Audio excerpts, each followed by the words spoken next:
Oke bro, kita lanjut lagi Sutra-Sutra Dhammapada. Sutra berikutnya, tenangkan pikiranmu. Buddha tidak mengajarkan kepercayaan apapun, kepercayaan pada Tuhan, surga atau neraka. Seluruh penekanannya adalah menciptakan ruang hening di dalam dirimu. Dirimu sudah penuh dengan pengetahuan. Dirimu tidak membutuhkan lebih banyak pengetahuan. Yang dirimu butuhkan adalah lebih banyak kepolosan. Dirimu butuh kepolosan seperti anak kecil. Dirimu butuh lebih banyak rasa takjub, lebih banyak rasa kagum, lebih banyak kejernihan. Semua ini datang kepadamu saat pikiran hening. Saat pikiran hening, dirimu berada dalam persekutuan dengan keberadaan. Saat pikiran berisik, dirimu terputus. Kebisinganmu sendiri berfungsi seperti tembok di sekelilingmu. Keheningan adalah jembatan, pengetahuan, kebisingan adalah penghalang, dan semua pengetahuan menciptakan kebisingan di dalam dirimu. Semakin banyak dirimu tahu, semakin dirimu diindoktrinasi, semakin dirimu penuh dengan sampah, barang rongsokan. Dirimu butuh makhluk yang lapang di dalam dirimu, benar-benar kosong. Begitu kosong, sehingga bahkan dirimu tidak ada di sana. Begitu hening, sehingga bahkan gagasan tentang aku telah lenyap. Maka tidak ada penghalang antara dirimu dan keberadaan. Dirimu jatuh dalam harmoni. Dirimu menjadi bagian dari perayaan luar biasa ini, yang berlangsung terus-menerus. Dirimu menari dengan bintang-bintang. Dirimu menari dengan angin, dirimu menari dengan awan. Seluruh keberadaanmu menjadi tarian, lagu. Dirimu mekar menjadi ribuan bunga. Namun, makhluk yang hening adalah suatu keharusan.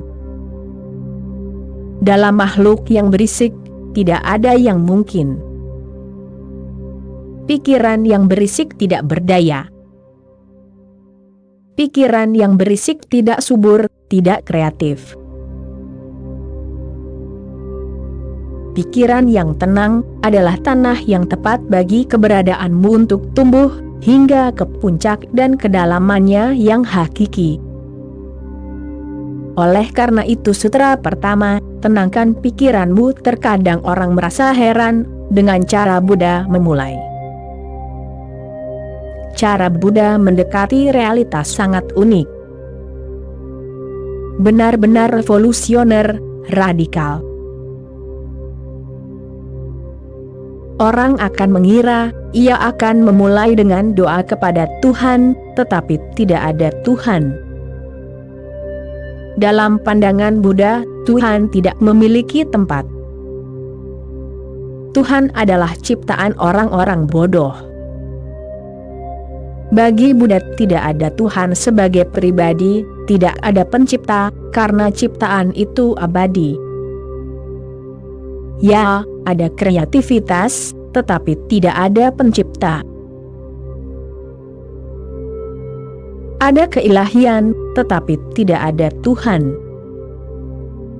Seluruh keberadaan dipenuhi dengan keilahian, tetapi Tuhan bukanlah pribadi, sehingga dirimu tidak bisa berdoa kepadanya. Ingatlah, doa tidak mungkin dilakukan dengan Buddha.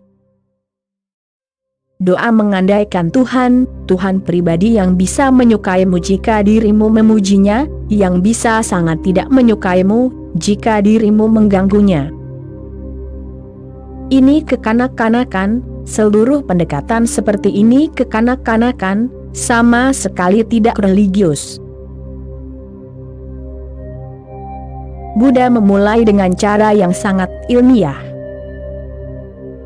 Alih-alih berbicara tentang Tuhan, ia berbicara tentang dirimu dan tentang realitasmu. Sebagaimana adanya dirimu, dirimu hanyalah kebisingan. Lihatlah ke dalam, dan dirimu akan melihat kebenaran Buddha. Dirimu hanyalah kebisingan, bahkan tidak ada sedikit pun keheningan yang terjadi pada dirimu.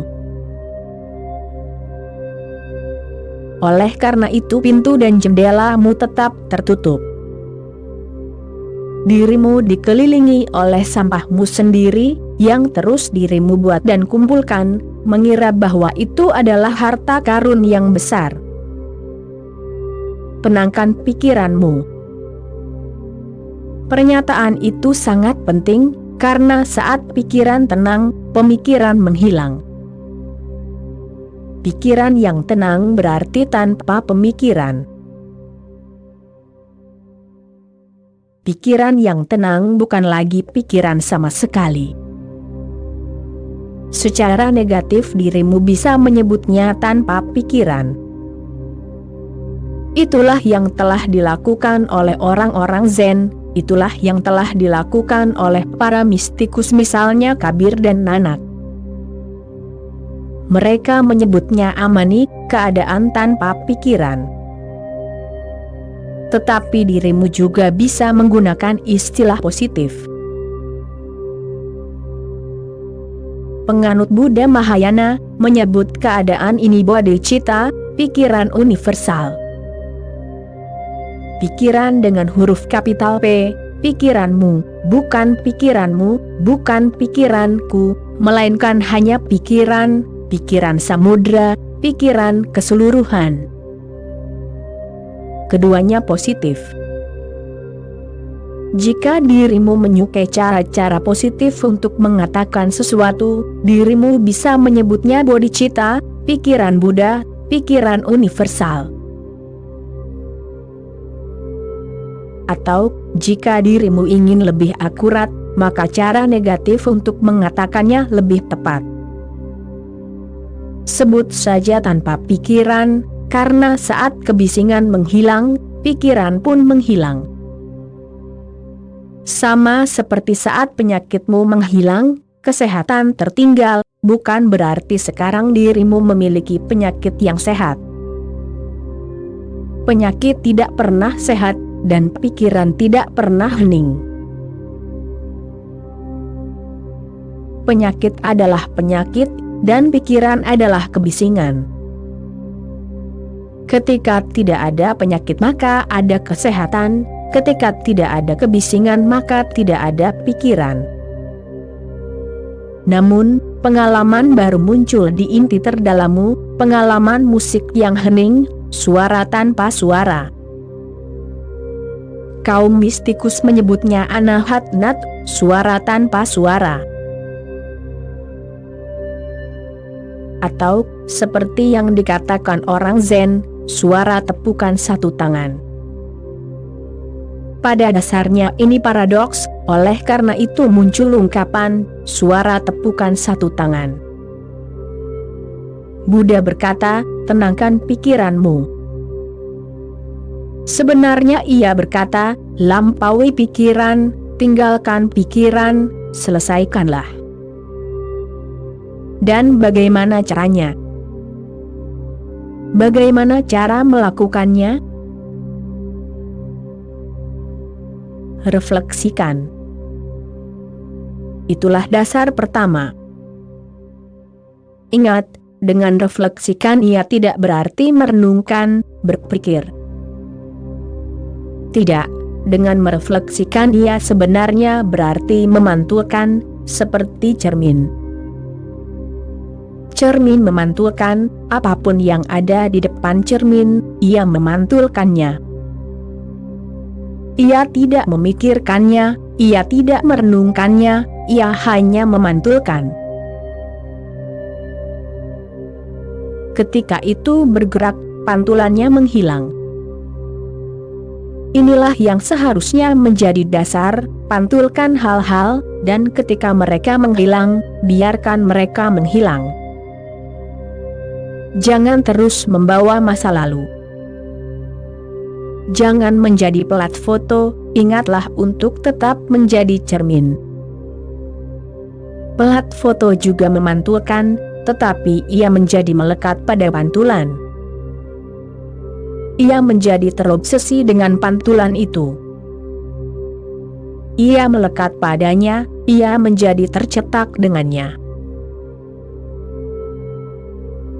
Sedangkan cermin tetap bersih, ia tidak tercetak oleh apa yang dipantulkannya. Ia tidak menjadi cantik ketika wajah cantik terpantul, ia tidak menjadi jelek. Begitulah seharusnya sang pencari. Ketika kesuksesan datang, cerminkan, jangan terikat padanya. Ketika kegagalan datang, cerminkan, jangan terganggu olehnya.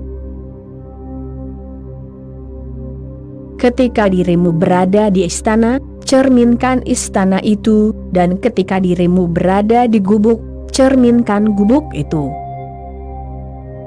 Jangan terikat pada istana atau gubuk itu. Biarkan semuanya datang dan berlalu, dan jadilah cermin. Jika dirimu adalah cermin, dirimu tidak bisa membawa masa lalu bersamamu. Dan jika dirimu tidak membawa masa lalu, dirimu akan tetap segar. Dirimu akan tetap muda, dirimu akan tetap berada dalam proses kelahiran yang berkelanjutan. Setiap saat dirimu akan dilahirkan kembali. Kita menjadi tua. Aku tidak berbicara tentang usia fisiologis, aku berbicara tentang usia psikologis. Kita menjadi sangat tua karena alasan sederhana, bahwa kita mengumpulkan masa lalu. Dirimu masih membawa sesuatu yang terjadi 30 tahun yang lalu. Seseorang telah menghinamu dan luka itu masih ada, dirimu masih ingin membalas dendam. Dirimu kaya 50 tahun yang lalu, dirimu belum bisa melupakannya. Atau dirimu miskin, dan dirimu masih membawa itu bersamamu. Begitulah caramu menemukan dunia yang penuh dengan orang-orang kikir. Dari mana mereka berasal? Mereka adalah orang-orang miskin yang telah menjadi kaya, tetapi mereka masih berpegang teguh pada kemiskinan mereka. Mereka hanya memiliki harta di permukaan, tetapi jauh di dalam diri mereka, mereka miskin, sangat miskin. Mereka tidak bisa meninggalkan kemiskinan mereka, mereka tidak bisa meninggalkan masa lalu mereka. Mereka menanggungnya, itu telah menjadi kebiasaan, itu telah menjadi sifat kedua bagi mereka. Karena itulah mereka berpegang teguh pada uang. Mereka tidak bisa menghabiskan, mereka tidak bisa menggunakan uang mereka. Aku mengenal seseorang yang memiliki sedikitnya 10 gedung dan menghasilkan banyak uang, tetapi tinggal di rumah yang sangat kotor. Semua gedungnya indah, tetapi gedung-gedung indah itu telah disewakan, dan dia sendiri tinggal di lubang hitam yang kotor. Dia tidak memiliki istri, tidak memiliki anak, dia sendirian. Alasanku berkenalan dengannya adalah karena setiap kali ia melewati jalan tempatku dulu tinggal, setidaknya dari jarak beberapa meter, aku akan tahu bahwa ia datang, karena ia menggunakan sepeda yang sangat tua, yang pasti pernah digunakan oleh Adam dan Hawa. Sepeda itu mengeluarkan suara yang sangat keras, sehingga aku menjadi tertarik pada pria itu. Aku bertanya, siapakah pria ini, dan mereka berkata, ia adalah salah satu orang terkaya di kota ini. Sepedanya tidak memiliki rem, tetapi ada satu hal yang baik tentang sepedanya, jika dirimu menyuruhnya membeli yang baru, ia akan menolak, karena ia bisa meninggalkan sepeda lamanya di mana saja, dan tidak akan ada yang mencurinya. Siapa yang akan mencurinya? Siapapun yang mencurinya akan dikenali di seluruh kota. Suara sepeda itu sangat keras. Aku memberitahu seorang teman bahwa aku ingin bertemu dengan pria ini, dan aku bertanya kepadanya, mengapa kamu hidup dalam kesengsaraan seperti ini, padahal kamu bisa hidup dengan indah di rumah yang indah? Kamu memiliki cukup uang, lebih dari yang kamu butuhkan, dan setelah kamu meninggal, tidak ada orang lain yang kamu warisi semua ini. Ia berkata, aku tahu itu, tetapi entah mengapa aku tidak bisa menghabiskannya. Itu tidak mungkin. Begitu aku mendapatkan sejumlah uang, hal tersulit bagiku adalah menghabiskannya.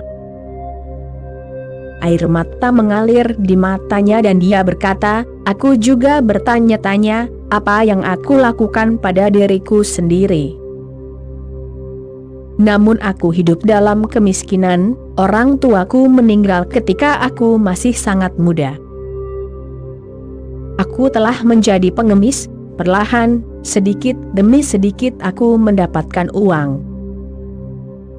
Aku berjudi, aku melakukan segala macam hal, dan kemiskinan itu masih ada dalam diriku. Aku masih yatim piatu, aku bukan orang kaya, aku yang termiskin di kota ini. Dan aku bisa melihatnya di matanya. Inilah yang terjadi pada orang-orang. Perhatikan saja pikiranmu, dan dirimu akan melihat antrean kejadian masa lalu yang kembali, jauh ke belakang, ke usia ketika dirimu berusia 3 atau 4 tahun. Dan semua itu telah terkumpul, itu membebanimu. Buddha berkata, jika dirimu ingin menenangkan pikiran, hal pertama adalah mempelajari seni berefleksi. Cukup berefleksi dan lanjutkan hidup. Ya, hiduplah di saat ini, hiduplah sepenuhnya. Refleksikan apapun yang ada, dan biarkan ia bergerak. Jangan melekat padanya, sehingga dirimu kembali murni, kembali polos, kembali tersedia, kembali kosong, siap untuk mengalami lagi. Karena masa lalumu, dirimu tidak bisa mengalami saat ini. Masa lalumu mendistorsi segalanya. Karena masa lalumu, dirimu terus menginginkan masa depan, karena dirimu tidak ingin mengulangi kesalahan masa lalu, dan dirimu ingin memiliki semua kesenangan yang dirimu nikmati di masa lalu, lagi dan lagi, di masa depan. Jadi masa depanmu tidak lain, hanyalah masa lalu yang dimodifikasi. Semua rasa sakit telah dihapus, dan semua kesenangan telah berlipat ganda. Dan antara masa lalu dan masa depanmu, adalah saat ini yang kecil, yang nyata. Di antara dua ketidaknyataan, dirimu menghancurkan apa yang nyata. Jika dirimu belajar untuk merefleksikan, maka masa lalu tidak relevan, masa depan tidak relevan, satu-satunya relevansi adalah saat ini. Hadir di saat ini adalah arti dari merefleksikan. Dan hal kedua, untuk menenangkan pikiran, Buddha berkata, perhatikan. Apa yang akan dirimu lakukan saat merefleksikan? Dirimu bukanlah benda mati, dirimu tidak seperti cermin mati. Jadilah seperti cermin, tetapi dirimu tidak bisa mati, dirimu hidup. Jadi, apa yang akan dirimu lakukan? Perhatikan. Dirimu berpikir, dirimu membayangkan, tetapi dirimu tidak pernah memperhatikan. Memperhatikan adalah proses yang sama sekali berbeda. Itu berarti dirimu tidak memiliki rasa suka atau tidak suka. Dirimu tidak mengutuk apapun, dirimu juga tidak memuji. Dirimu hanya melihat, sadar, dan waspada, tidak mati seperti cermin. Dirimu sadar. Dirimu sedang memperhatikan apa yang terjadi. Dirimu melihat mawar, dirimu memantulkannya, dan dirimu memperhatikannya. Dirimu tidak mengatakan apapun tentang mawar itu. Dirimu tidak membawa kata-kata di antara dirimu dan mawar itu, karena semua kata-kata itu tidak berguna. Ketika dirimu berhadapan dengan mawar yang sebenarnya, mengapa membawa kata-kata? Mengapa menghancurkan realitas mawar dengan membawa interpretasi masa lalu? Dirimu mungkin mengutip penyair hebat, tetapi dengan mengutip mereka, dirimu membawa penghalang antara dirimu dan mawar itu. Biarkan matamu benar-benar kosong, tetapi jangan tertidur. Perhatikan, lihatlah dengan diam. Jadilah saksi. Memperhatikan berarti melihat sesuatu tanpa evaluasi, tidak mengatakan itu baik atau buruk, karena tidak ada yang baik, dan tidak ada yang buruk. Segala sesuatu hanyalah apa adanya. Mawar adalah mawar, dan duri adalah duri. Duri maupun mawar itu tidak buruk ataupun baik. Jika manusia menghilang dari bumi, mawar akan tetap ada, duri akan tetap ada. Tetapi tidak akan ada seorang pun yang mengatakan bahwa mawar itu baik dan duri itu buruk. Pikiran kitalah yang menciptakan nilai-nilai ini, dan nilai-nilai itu terus berubah. 100 tahun yang lalu, tidak akan ada seorang pun yang berpikir untuk menaruh kaktus di rumah seseorang. Kaktus itu penuh duri.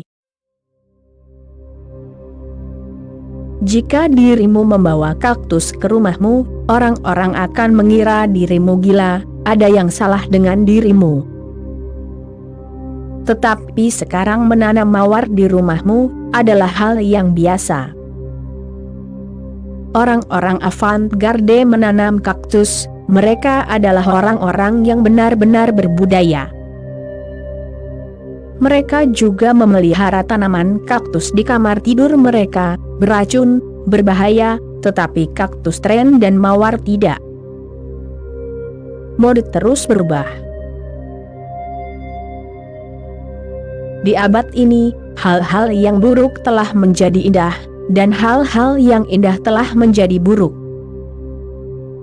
Picasso sangat berharga, salah satu pelukis paling jelek yang pernah ada di dunia.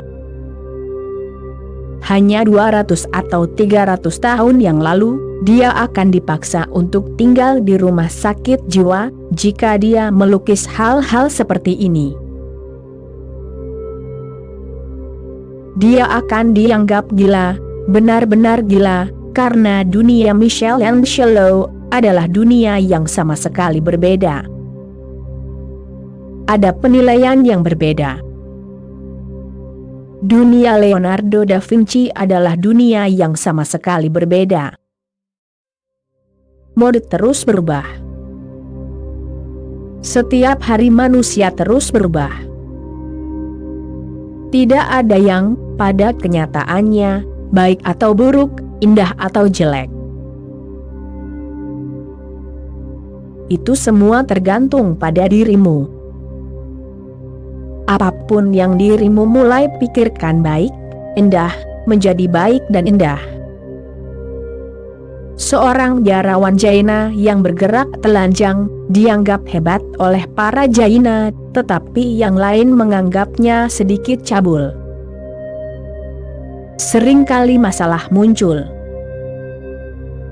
Beberapa hari yang lalu di sebuah desa terjadi kerusuhan karena seorang biksu Jaina memasuki sebuah kota dan orang-orang non-Jaina keberatan dengan kehadiran seorang pria telanjang di dalam kota. Ini buruk bagi anak-anak, istri, dan anak perempuan kita. Aku tidak menentang ketelanjangan, tetapi aku juga tidak setuju dengan biksu Jaina yang berjalan telanjang. Alasanku sama sekali berbeda. Alasanku adalah karena mereka terlihat sangat jelek. Kecuali dirimu memiliki tubuh yang indah, dirimu tidak berhak untuk telanjang. Aku bisa menerima Mahavira yang berjalan telanjang. Dikatakan bahwa ia memiliki salah satu tubuh yang paling indah, dan tampaknya demikian, karena semua patungnya sangat indah. Ia pasti memiliki tubuh yang sangat indah, sangat proporsional. Jika ia berjalan telanjang, itu bisa dimengerti. Menutupi tubuhnya yang indah dengan pakaian, tidaklah benar. Tetapi para biksu Jaina dengan sengaja menghancurkan tubuh mereka. Mereka adalah orang-orang masokis. Mereka melumpuhkan tubuh mereka dengan berbagai cara. Mereka membuatnya seburuk mungkin, karena semakin jelek tubuhmu, semakin dirimu dihormati. Jadi mereka menjadi karikatur. Mereka adalah kartun, bukan orang sungguhan. Lebih baik menutupi mereka dengan pakaian yang indah. Itu tergantung pada apa kriteriamu, apa nilai-nilaimu. Namun pada kenyataannya, tidak ada yang baik dan tidak ada yang buruk, segala sesuatu hanyalah apa adanya. Jika dirimu hanya menjadi saksi, maka tidak ada pertanyaan tentang pilihan. Maka kesadaran tanpa pilihan muncul dalam dirimu. Itulah yang dikatakan Krishnamurti. Itu pada dasarnya adalah pesan Buddha. Para pengikut Krishnamurti berpikir bahwa ia mengajarkan sesuatu yang sangat orisinal. Tidak ada yang orisinal di dalamnya, itu pada dasarnya adalah pesan Buddha. Itu bukan penemuan Krishnamurti. Dalam arti yang berbeda, itu orisinal. Itu orisinal dalam arti bahwa itu adalah pengalamannya. Ia juga mengetahuinya, sebanyak yang diketahui Buddha, tetapi itu bukanlah hal baru, tidak orisinal dalam arti menjadi baru. Itu orisinal dalam arti bahwa itu berasal dari dirinya. Ia tidak hanya mengulangi kata-kata Buddha, itu original. Ia tidak meniru Buddha, itu asli. Ia hanya mengatakan apa yang telah diketahuinya. Tetapi apapun yang telah diketahuinya adalah kebenaran yang sama dengan kebenaran Buddha. Sebenarnya, tidak ada dua kebenaran di dunia ini, jadi semua orang yang telah terbangun mengetahui kebenaran yang sama berulang-ulang. Bahasa mereka berbeda, ekspresi mereka berbeda, memang begitulah adanya. 25 abad telah berlalu sejak Buddha. Bagaimana aku bisa berbicara dalam bahasa yang sama? Dan bagaimana Buddha bisa berbicara dalam bahasa yang aku gunakan? Itu tidak mungkin. Namun para pengikut Krishnamurti terus mengklaim bahwa ajarannya benar-benar asli, baru. Itu omong kosong belaka. Itu pada dasarnya adalah ajaran yang sama dengan ajaran Buddha, kesadaran tanpa pilihan. Itulah arti dari mencerminkan dan memperhatikan. Berhati-hatilah, tetapi jangan memilih. Jika dirimu memilih, dirimu kehilangan perhatian. Jika dirimu mulai melekat, karena saat dirimu memilih, dirimu akan mulai melekat, maka refleksi akan hilang. Dan begitu dirimu telah memenuhi dua hal sederhana ini, refleksi dan kewaspadaan, maka dirimu bebas, tidak ada yang mengikatmu. Oke bro, sekian dulu episode kali ini, kita sambung lagi nanti. Terima kasih bro.